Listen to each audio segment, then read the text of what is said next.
الحمد لله وكفى وسلام على عباده الذين اصطفى أما بعد أعوذ بالله من الشيطان الرجيم بسم الله الرحمن الرحيم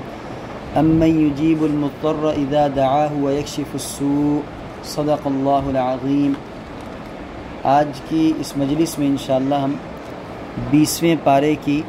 پہلے صفحے کی آیت ہے، سورہ نمل کی آیت ہے۔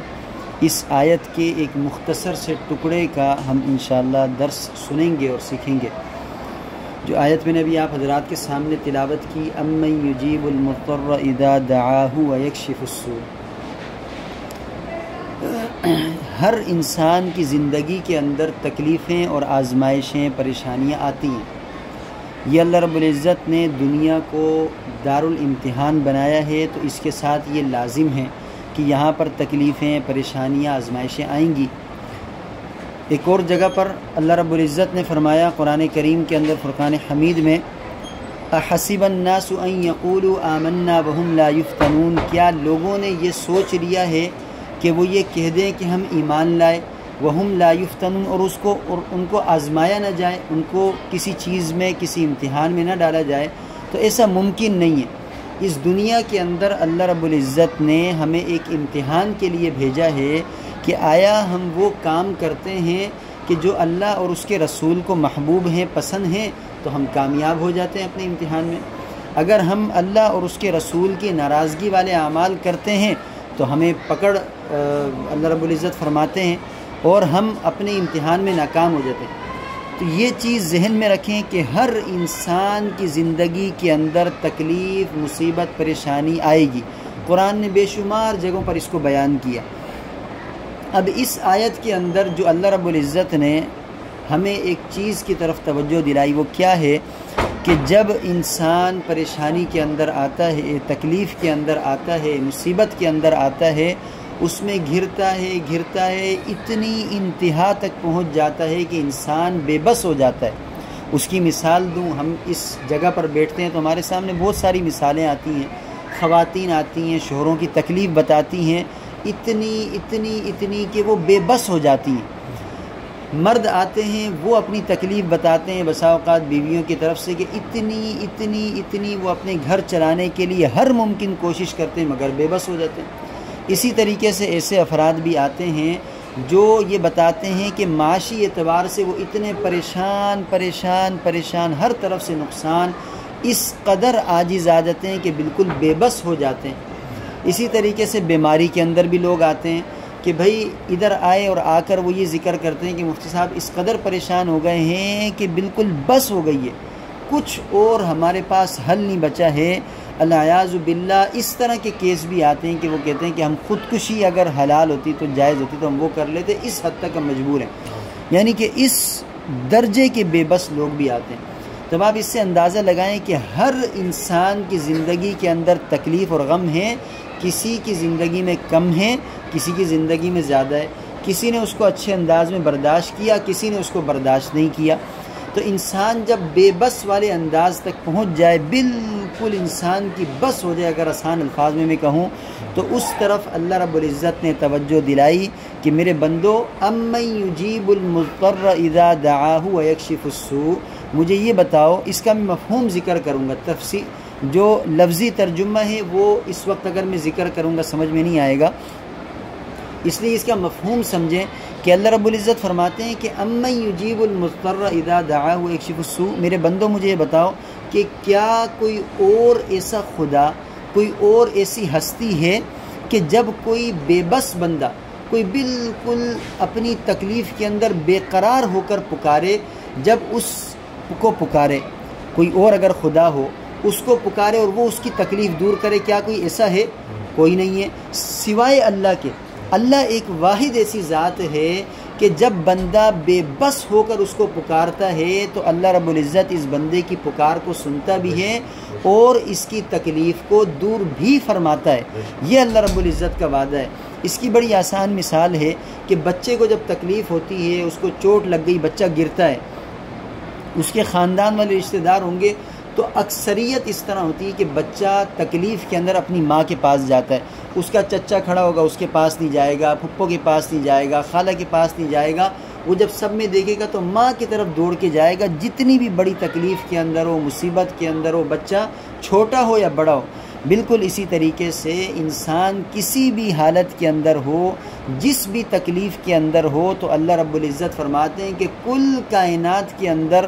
زمین و آسمان کے اندر ایک واحد اللہ ایسی ذات ہے کہ جب کوئی بندہ بے بس ہو کے، بے قرار ہو کے، پریشانی کی انتہا کو پہنچ کے اور بالکل بے آسرا اور بے سہارا ہو کر اللہ کو پکارتا ہے، تو اللہ رب العزت اس کی پکار کو سنتے بھی ہیں،